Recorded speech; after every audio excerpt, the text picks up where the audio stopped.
Hello students of class 11. Today's we start.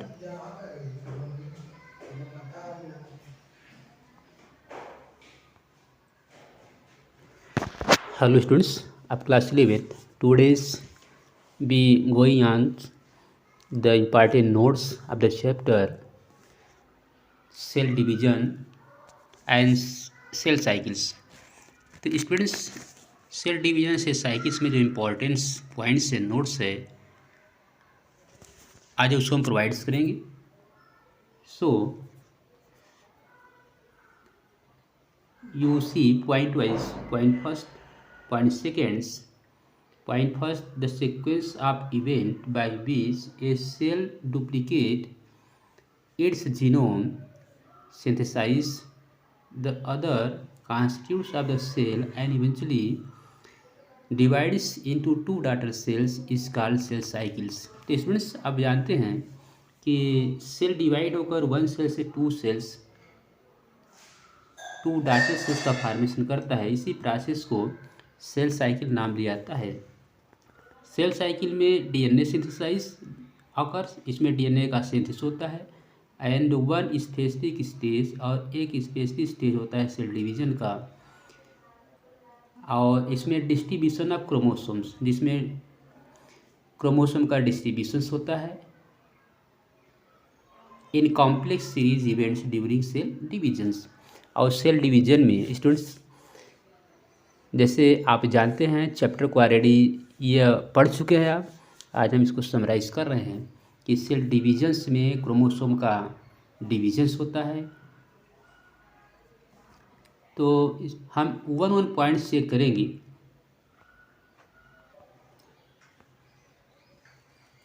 So first we see phases of cell cycle. तो students सबसे पहले हम cell cycle के page को check करेंगे.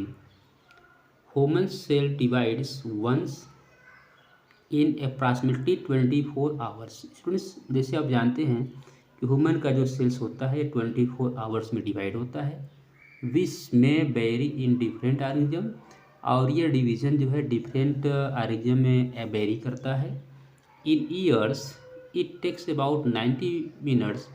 ईस्ट में जैसे आप जानते हैं कि सेल डिवीजन का टाइम ड्यूरेशन होता है that is 90 minutes to complete the cell division process. तो students already that is very important points कि ह्यूमन सेल डिवाइड होता है नियर अबाउट 24 आवर्स में एंड ईस्ट सेल 90 मिनट में डिवाइड होता है. और यह डिवीजन जो सेल डिवीजन होता है ये डिफरेंट ऑर्गेनिज्म में वेरी करता है. तो हाँ स्टूडेंट्स ये सेल डिवीजन में हम चेक करते हैं यह cell cycles. The cell cycle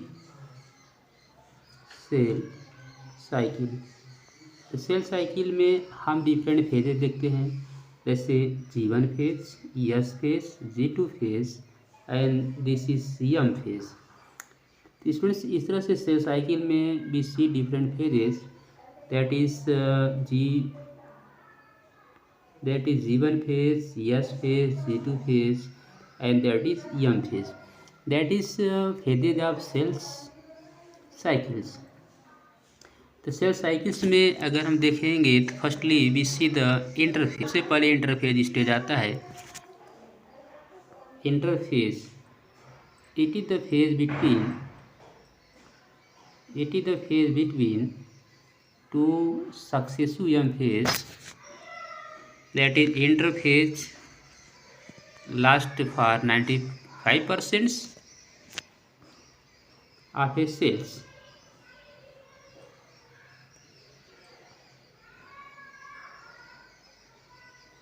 This phase is called resting phase.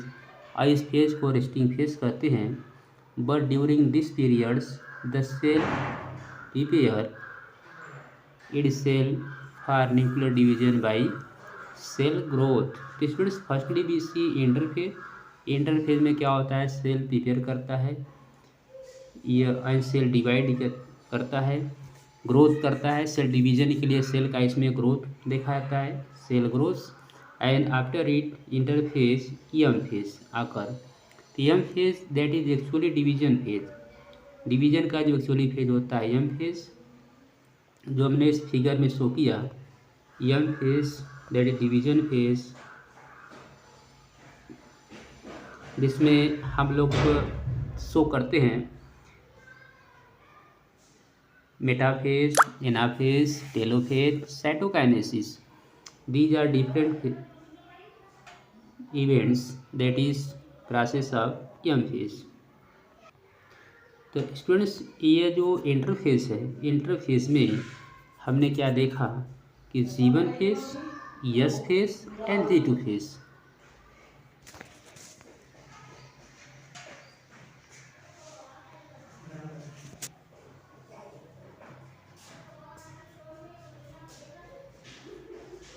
Point first, during synthesis phase that is S phase, यहाँ एस फेज की हम बात कर रहे हैं। रेप्लिकेशन और synthesize of DNA takes place and amount of DNA get doubles per cells. और इसमें क्या होता है, डीएनए डबल हो जाता है। Next point is G2 phase, during G2 phase protein synthesize. Distant G2 phase में प्रोटीन का सिंथेसिस होता है, प्रिपेयर फॉर माइटोसिस, जो माइटोसिस के लिए प्रिपेयर होता है। In adult animals some cells do not divide, may divide occasionally. These cells do not divide further and exist the G1 phase to enter an inactive stage called wascent G0 phase।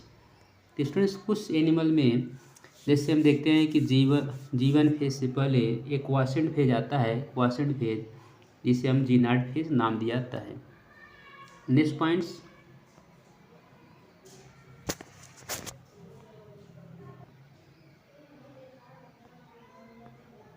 Next mitosis cell division या also equatorial divisions. तो इसमें जैसे जानते हैं कि mitosis cell division को equatorial cell division नाम दिया जाता है, जिसे हम डिफरेंट फेज में शो करते हैं। Mitosis point first metaphase, point first prophase, metaphase, anaphase, telophase. These are different phase for mitosis divisions. So students point wise we see prophase, point first, second, third. You read carefully. Point first, second, third. It is the phase of prophase.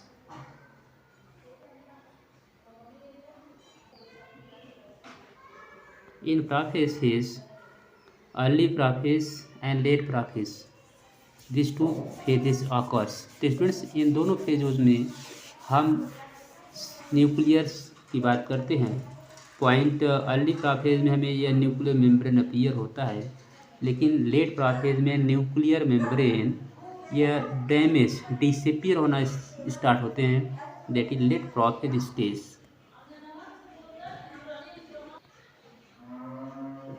Second phase that is metaphase phase में student देखेंगे number of chromosome equatorials middle में आते हैं, centre ester formation होगा और chromosome middle appear होते हैं। That is metaphase chromosome middles. इससे आप शार्ट ट्रिक में समझ सकते हैं कि मेटाफेज क्रोमोसोम मिडिल स्टेज, कि मेटाफेज में क्रोमोसोम मिडिल स्टेज में अरेंज होते हैं। एंड एनाफेज स्टेज में क्रोमोसोम स्पेंडिल फाइबर पोल्स तरफ मूव करते हैं। That is identification of anaphase.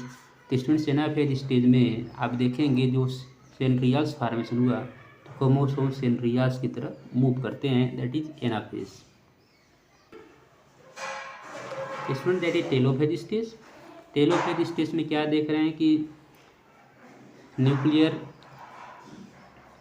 Division का लास्ट फेज है। इस लास्ट फेज में यहाँ एक फरो फॉर्मेशन हो रहा है, तो स्लोली ये फरो ऐसे मेटिंग करेगा और 1 सेल से 2 सेल का फॉर्मेशन करेगा।